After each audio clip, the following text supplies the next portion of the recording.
Good morning. Good morning. Happy Monday, everyone. Happy Monday. Welcome. Mr. Frederick, the good word. Give me a second, guys. Check out here. I'm going to find a Bible verse for the day. Hope everyone had a good weekend.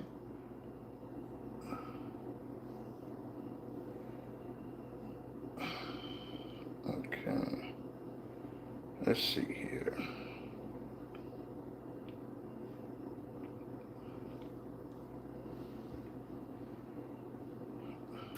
Stand fast.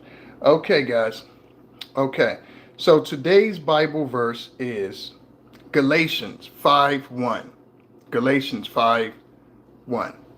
Stand fast, therefore, in the liberty wherewith Christ hath made us free, and be not entangled again with the yoke of bondage. Woo! Woo! Too hot to handle, too cold to hold. Let me do that one more time, guys. Galatians 5:1. Stand fast, therefore, in the liberty wherewith Christ hath made us free, and be not entangled again with the yoke of bondage. Woo! I love that, guys. All right. So today, guys, what I'm going to talk about, today's topic is gaslighting. I know it's very popular. A lot of people have heard of it nowadays. It's tied in with narcissism, and everyone throws that term around everywhere. So I'll go into it, but let's just do a quick definition of gaslighting.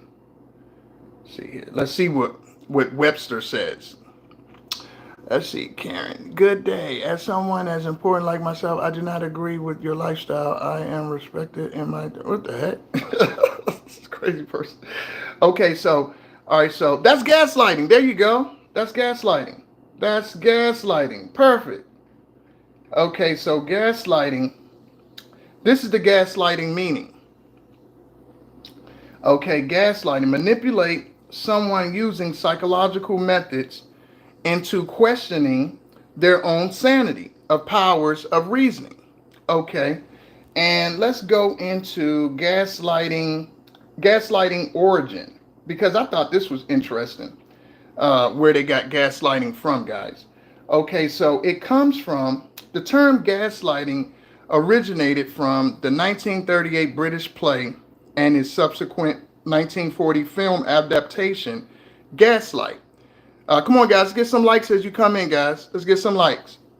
Put them, smash up the likes. Smash up the likes. Come on, family. Give me some likes. Okay, so Gaslight, which was 1944 American film Gaslight. The term describes a manipulative tactic where someone tries to make another person doubt their sanity or the validity of their perceptions. In the film, the husband Gregory systematically manipulates his wife Paula, making her question her own memory and sanity. Woo! Let's get those lights up, guys. Interesting. Okay, so guys, now, as you know, I'm a life coach, and my aim is to improve people's lives as I've done my own and still continue to do so. So gaslighting is something that you will run into in life. You will run into it because, one, I got 5 reasons people, and it kind of white people gaslight and what it's about. But one of the big things of gaslighting is, it's demonic. I mean, it's demonic. It really is. It's the spirit of jealousy. You got the spirit of arrogance. You got the spirit of wrath, hate, just true hate. And a lot of the gaslighting, that's like the root of it on a spiritual level, because at its root, it's trying to attack someone. So why would someone just want to attack another person? That's demonic. That's evil energy. That's the only energy that just wants to attack another individual. No reason. So you got to really watch out for it. Everything starts in the spiritual realm. Like I tell you guys, we wrestle not with flesh. It's spiritual and high places. So Ephesians. So remember that. It's demonic. And unfortunately, if you don't understand this and you're not a spiritual person, you might not really be able to dissect it. But that is the origin of it. It's spiritual. Now, one thing about gaslighting, too, is it definitely usually happens to individuals who were gaslit at some point in their lives. So, like childhood, for instance, if you had narc parents, if you had like sibling rivalry, those are situations where people gaslight, stuff like that. It's for control. It's due to insecurity. It's kind of to keep family secrets, keep generational curses going. That's what gaslighting. It's like, okay, no, you didn't see that. No, that didn't happen to you. No, this is no. I'm really doing this for this, and this is just, no. I want you to play basketball.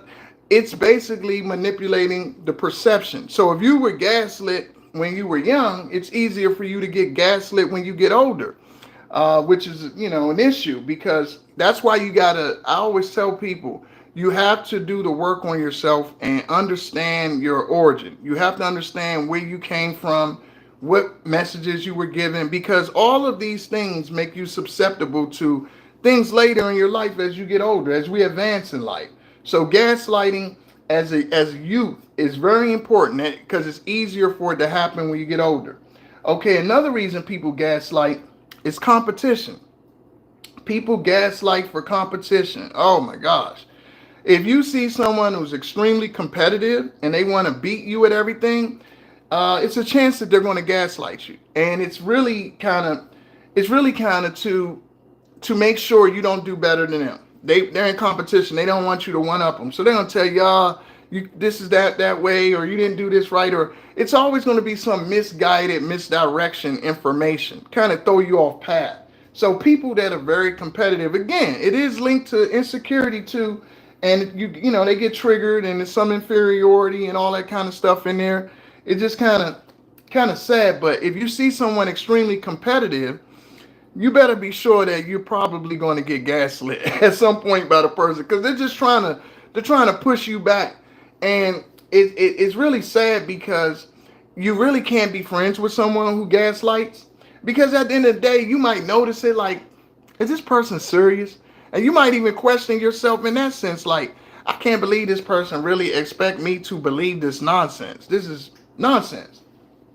However, remember, they're operating under demonic energy, so they're not really understanding why they're doing it or what they're doing. They're not really. There sometimes people aren't even aware that they had these demons. That's the thing. So gaslighting is that deep. People might not be even aware that they have these issues. Let's see here. Let me pause for a second. Look at some of these comments. Jeez, I don't understand why the crazy people these. Like, my girlfriend mom is like that. We kept catching her watching us, and oh gosh, that's pretty sad, Nepali. But it's funny, you said that. I had a situation just yesterday. I walked outside, no lie, got in my vehicle, and as I got in, I noticed a car that was parked next to me, right?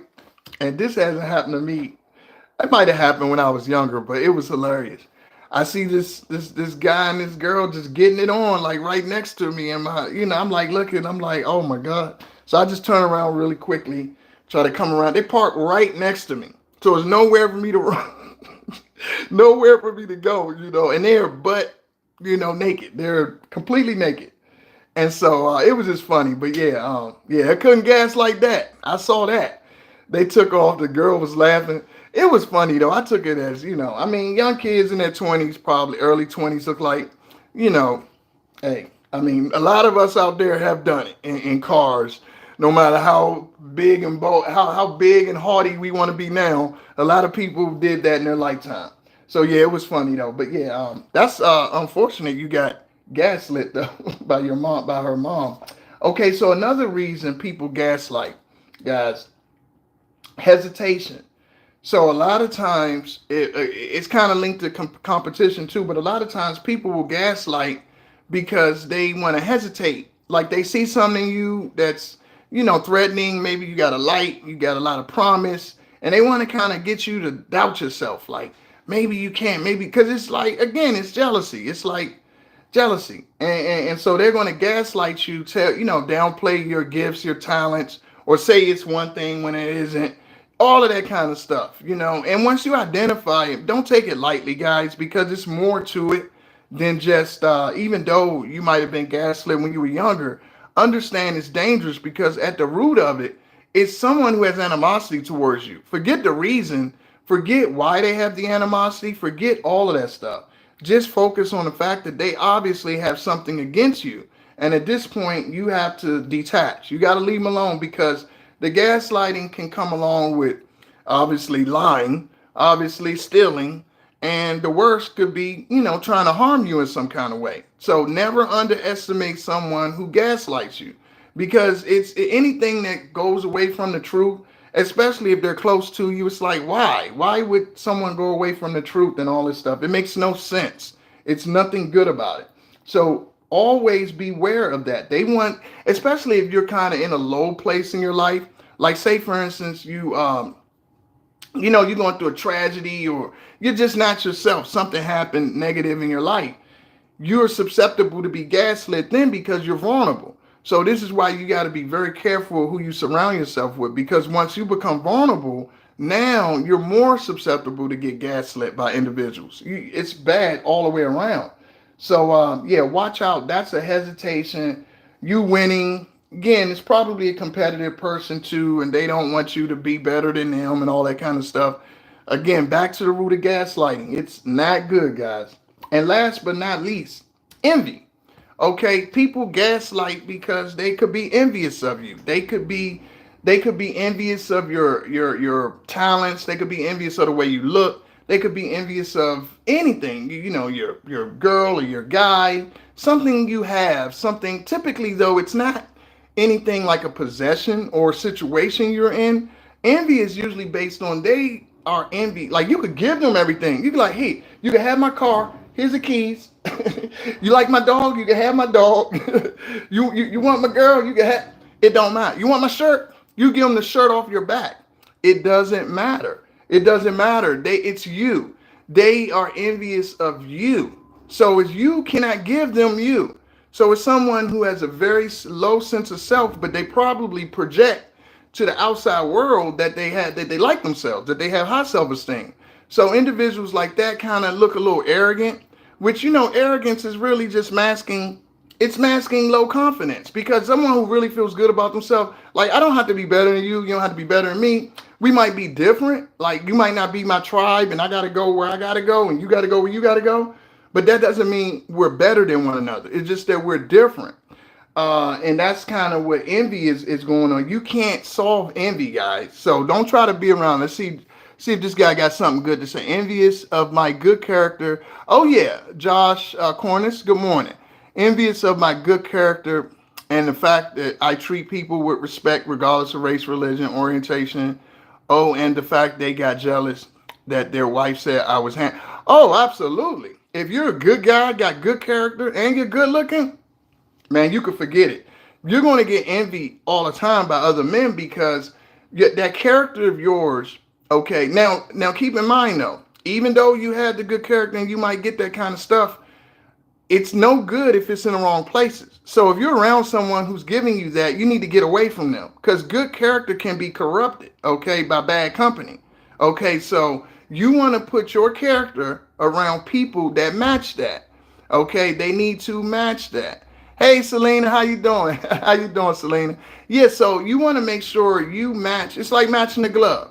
If the glove don't fit, you must have quit. Okay?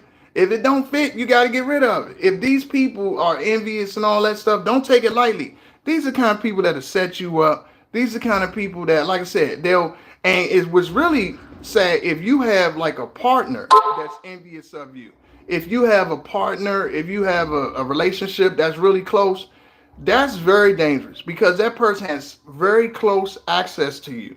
Any kind of like negative emotion that person has to you, it's highlighted because they're so close and they can do a lot to you. They have access. So if they're envious, okay, and then someone else is envious on the outside, they have all your information.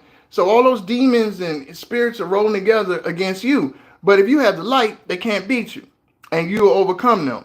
We say envy people kill my self-esteem, and up to now I can't pick up. You know what, Selena? You can pick up. I'm here to tell you that's why I do what I do. You can pick up. I don't care how low you get and how bad you feel. God loves you, and believe that, understand that. God loves you. You can pick up. It's hope. I have been there. I have been at where I was like, man, I don't know what I'm gonna do. And that's when God is with you. At those low points when you believe that because you're still here. If you're waking up, you have a chance. So never get to the point where you just believe you can't do it. Because if you tell yourself you can't pick yourself up, then you can't, you know? And I'm gonna give you a good example, guys, of gaslighting I wanted to remember. Eminem, the rapper Eminem, his mother told him when he was a kid that he had Munchausen disease or something, syndrome or whatever, and that he need to take medicine. And you see stories of like this. Typically, it's a mother, like a covert narcissist, someone like that, which is more dangerous, by the way, than an overt narcissist, in my opinion, because a lot of studies suggest that as well, because it's so subtle. They have subtle kind of ways of doing everything, but it's manipulation. It's still manipulation, lies. But I can tell you that you can pick up, Selena. You can. Don't give up on yourself. Don't never give up. Always keep your faith in the Lord, and that things will get better. Hey, Beju from Czech Republic. Hey there. So yeah, never get to that point. But that's very important to know about envying. Envying is dangerous. So I'm going to recap real quick for you guys. So at the root of it, on a spiritual level, you got demonic energy with jealousy, arrogance, wrath, all those demonic spirits against you. Childhood gaslighting can be a root of it. Competition, hesitation, trying to delay your ascent to be, great. Okay. And envy. Envy. Never forget about that one. All right, guys. That's all for that. Now, today I want to talk about. Thank you. I will definitely keep it up. Today I want to talk about. I'm going to talk about a rapper that I always admired. One of the cornerstones of rap. Changed the whole style of rap. I just saw a video of him yesterday, and I was excited. It's maybe a couple of weeks old, but Rakim. If any of you guys know Rakim, Eric B. and Rakim from the 80s. Man, he's always one of my favorites. And for years, he was considered, the number one of all time. But a lot of rappers today got their style from Rakim. If you look at Nas got a lot of he's off of that branch. So you look at all of those rappers like that, Mobb Deep. You look at all my hip hop guys. If you know Rakim, you know some of his hits. I know I Got Soul, Rhythm, Let the Rhythm Hit Him. One of my favorites, I Ain't No Joke. Let's see, Move the Crowd. He made hits with Eric B. and Rakim, and he also made hits on his own. So Rakim is a classic. He is definitely that. Some people even call him the God. Rakim Allah, Rakim the God. But definitely check out Rakim's music. I mean, you're talking about he never really cursed. He never really cursed. I mean, if he curses, it's like one or two curse words. I mean, in his whole career. You're talking a catalog for 20, 30, 40, 50 years almost. But the guy never cursed and always kicking knowledge. He's Muslim. And but he's a 5% Muslims. But he always would kick the knowledge, And so Rakim is not just someone who just made noise or just made you dance. He made you think. And he definitely promoted for peace, love, black pride, and standing up and giving that strong image of intelligence and power. So I admire Rakim a lot. So check out his music. One of my favorites. He has a new one. Now with Jadakiss. You guys can check out the video on YouTube. I might even share the link. For him. But definitely, Rakim gets all my respect. Rakim gets harder as I get older. You can't beat. Oh, he said, let's see who know the ledge. Oh, okay, yeah. Rakim now. Let's see who know the ledge. That was one. Yeah, that was in Juice. Yeah, absolutely. Please spell his name. Oh, you want me to spell it? Okay, it's Rakim. Now, keep in mind, he had albums in early on in the 80s that were with Eric B. So it's Eric B. and Rakim. Okay, so that's ERIC.B.